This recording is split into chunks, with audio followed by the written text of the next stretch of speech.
From coffee breaks to disappearing extras and rubber swords, there have been some unexpected sights in Westeros over the years. Here's a few of the biggest on-screen mistakes you can catch and chuckle at throughout Game of Thrones. During the 4th episode of Game of Thrones' 8th and final season, the majority of the show's characters found themselves celebrating their victory against the Army of the Dead at Winterfell in a raucous party scene filled with drinking games, dirty jokes, and even a marriage proposal.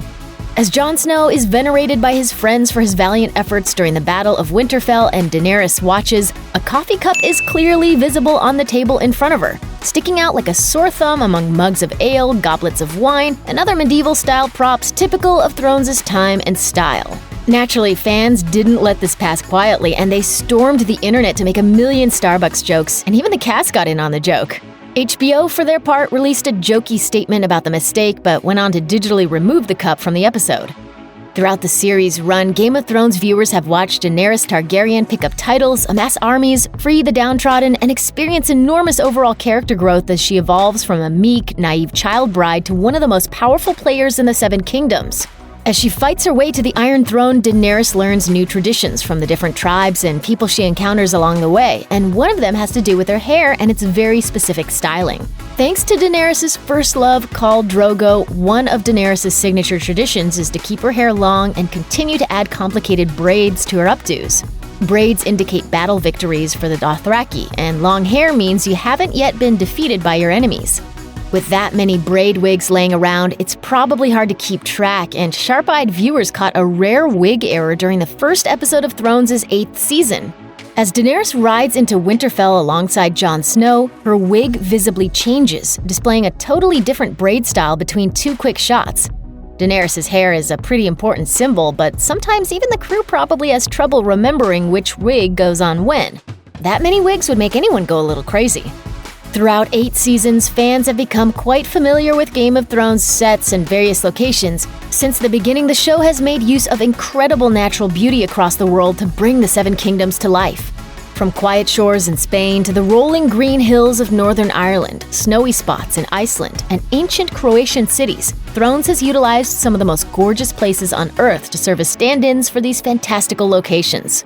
These incredible filming locations give the show a sense of enormous scale and richness that digital effects alone would never create. As the capital of the Seven Kingdoms, King's Landing is one of the grandest locations on the show, positioned as a large city that sits directly on the sea. Even though it gets a digital makeover every time it shows up, that city is actually a real place. Thrones set their King's Landing scenes in the real city of Dubrovnik, Croatia, known as the Jewel of the Adriatic, which now draws hordes of visitors every year thanks to its prominent screen time on the show. For the vast majority of that screen time, the gates of King's Landing looked out on a green, pastoral space. And then in Season 8, it looked a little drier.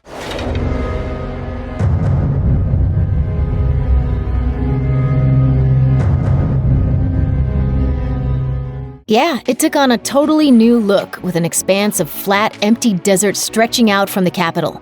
If viewers had never seen the gates before, this might make some sense, but considering that audiences have spent plenty of time looking at King's Landing, this continuity error is especially jarring.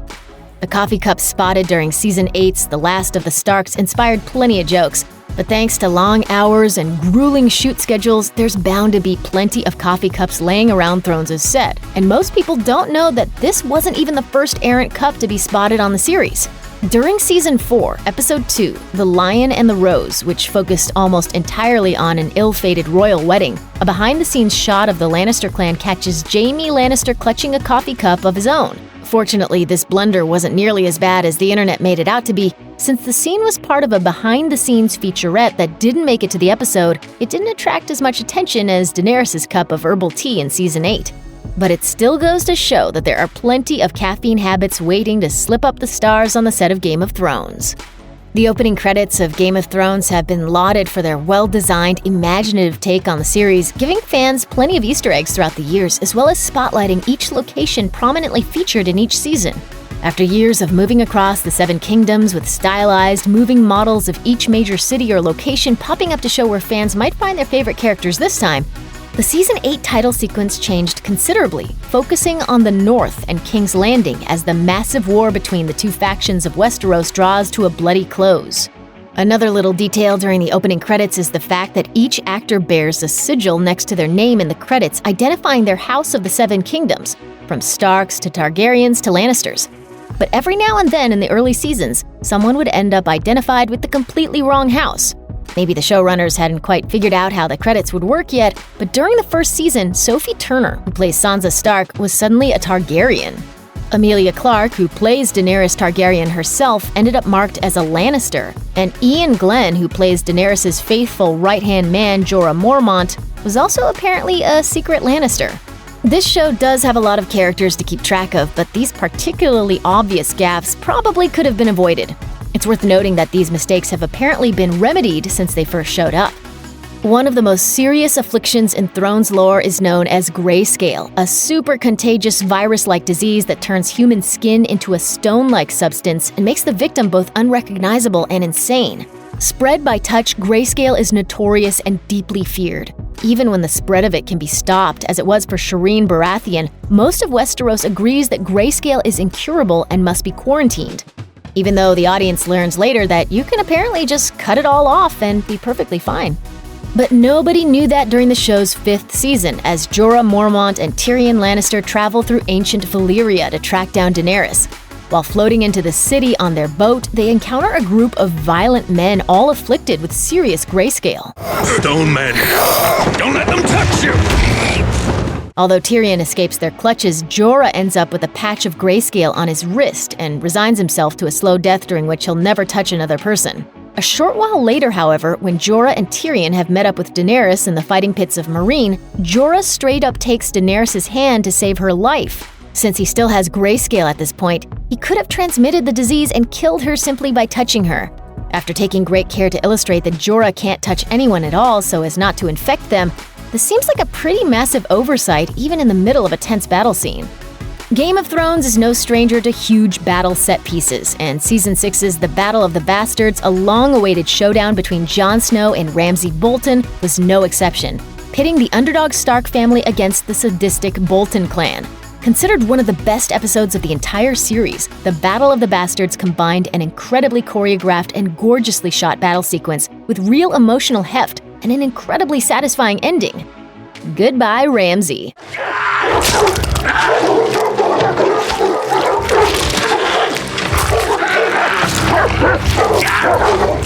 It's no surprise that fans and critics alike venerated the popular episode, which scooped up a whopping 7 Emmy Awards in categories that included writing and directing. Fans were thrilled to see Jon charge into righteous battle with his sword Longclaw, but in one particular shot, something seems to be a little wrong with the blade. As Jon jumps onto his horse to enter the fray, his sword literally bends, making it obvious that Kit Harington was outfitted with a rubber sword for this particular shot. Jon probably won't take down any enemies with this, but it at least gave viewers a good laugh after the episode aired.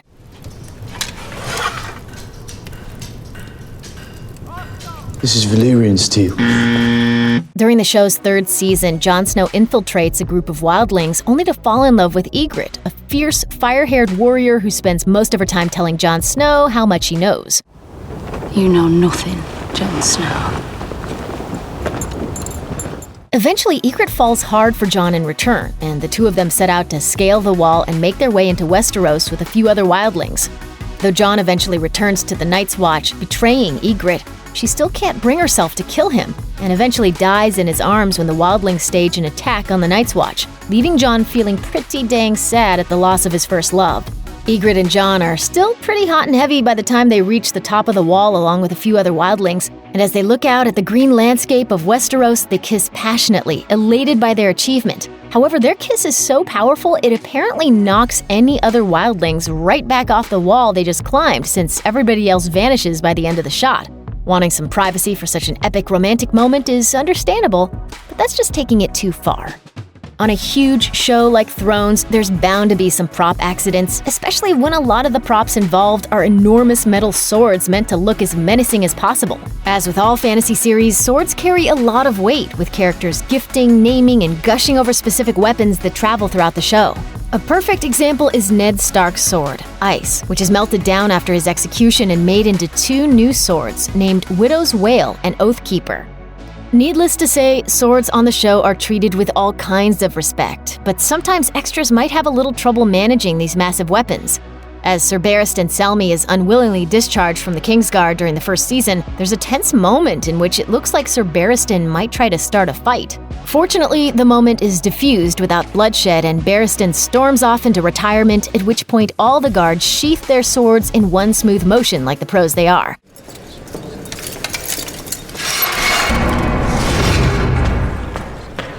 Well, almost all of them put their swords back. One of the extras has some trouble getting his sword back into his sheath, which, embarrassingly for that extra, ended up making it into the final cut.